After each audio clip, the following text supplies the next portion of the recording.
Mahakama za Kenya wamenipa nafasi nyingine ya kuniachia huru sasa rasmi na kwenda kuendelea na shughuli zangu. Mahakama ya Shanzu, kaunti ya Mombasa nchini Kenya, imemwachia huru msanii wa muziki kutoka Tanzania Sefu Ramadhani maarufu kama Matonya baada ya kukabiliwa na kesi ya ubakaji.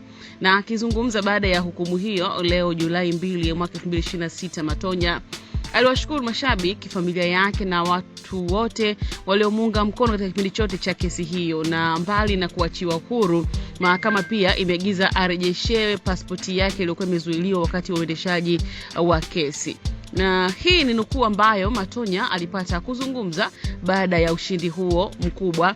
Akasema, ndugu zangu wa Kenya, sikuwa tayari kupoteza upendo tuliojenga kwa zaidi ya miaka 19 na sijui limetokeaje, lakini nimewasamehe, amesema Matonya. Na Matonya alifikishwa mahakamani kwa mara ya kwanza Aprili 9 ya mwaka 2026 akikabiliwa na shtaka la ubakaji linalodaiwa kutokea Aprili 7 ya mwaka 2026 katika eneo la Josi Nyali, Mombasa. Na alidaiwa kumbaka mwanamke aliyetambulishwa kwa herufi JG bila ridhaa yake. Kumbuka pia kuachiwa huru na mahakama kuna maanisha shtaka hilo halikuthibitishwa dhidi yake katika kesi hiyo. Kwa hivyo ndio story ambayo tuko nayo hapa kuhusiana na Matonya kuachiwa huru kutokana na kesi ambayo ilikuwa ikimkabiri huko nchini Kenya. Unaweza ukaachia maoni yako hapo, lakini kubwa zaidi subscribe to channel yetu, like, comment na kushare. Unakuwa umetisha kinyamwezi zaidi. Mimi hapa ni Sam Baby, bado tuko hapa kujuza update zote za ndani na nje ya Tanzania.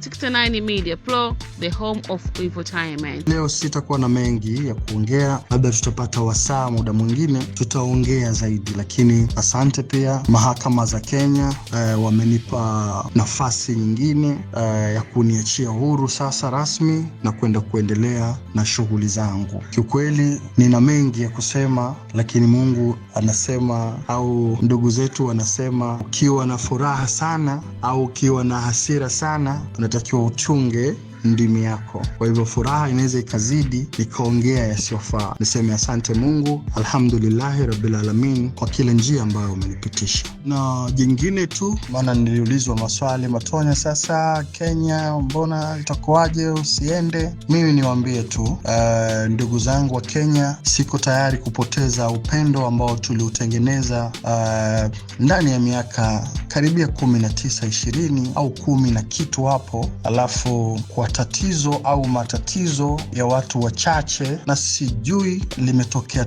limetengezwaje mpaka likanikuta niko pale nilipokuwa, lakini nimewasamehe na siko tayari nipoteze upendo ambao nimeutengeneza kwa muda mrefu na ndugu zangu wa Kenya. Kenya na Tanzania ni mandugu, kwa hivyo siko tayari kwa ajili ya watu wachache niharibu upendo wa watu wengi. Mimi nitaendelea kuwapenda na niko pamoja nanyi, na Mwenyezi Mungu aendelee kuibariki Kenya pamoja na Tanzania na watu wake. Mahakama ya Shanzu, kaunti ya Mombasa nchini Kenya, imemwachia huru msanii wa muziki kutoka Tanzania Sefu Ramadhani maarufu kama Matonya baada ya kukabiliwa na kesi ya ubakaji.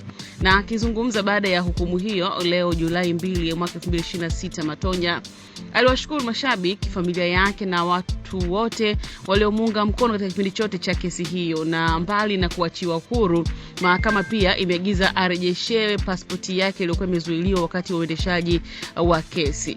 Na hii ni nukuu ambayo Matonya alipata kuzungumza baada ya ushindi huo mkubwa.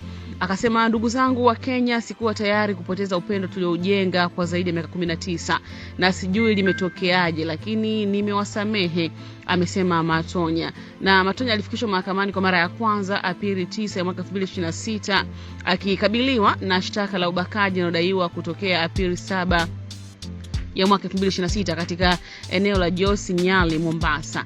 Na alidaiwa kumbaka mwanamke aliyetambulishwa kwa herufi JG bila ridhaa yake.